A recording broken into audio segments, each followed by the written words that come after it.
Zaman baheula aya hiji karajaan negara reungit, anu diratuan ku reungit awewe. Eta negara teh pohara beungharna kacida. Tentarana ge garaga, kitu deui patihna anu satia. Sang ratu kacida gindingna pakeana harurung herang, ditambah make gelang jeung suweng emas. Mani wibawa pisan pokona mah sang ratu teh. Dina hiji peuting keur jemplang-jempling aya sosok jelema anu asup ka karajaan reungit eta. Kabeneran tentara anu jaraga teh sareta Libra. Atuh jongjong eta jelema asup ka kamar ratu.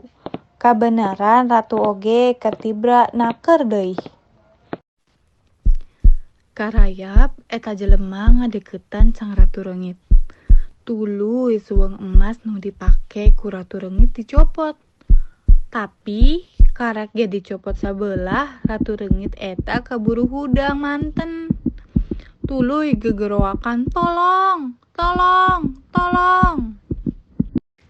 Eta jelema terus langsung kabur keluar bari mamawa suweng sebelah. Tentara anu jaga tuluy ngarudag, tapi eta jelema angger teu kasusul. Isukana sang ratu memerintah ka tentara jeung rakyatna. Sakabeh bangsa reungit kudu neangan suweng anu dipaling eta. Tempoan kabeh dina unggal jali jelema. Ceuk ratu reungit teh.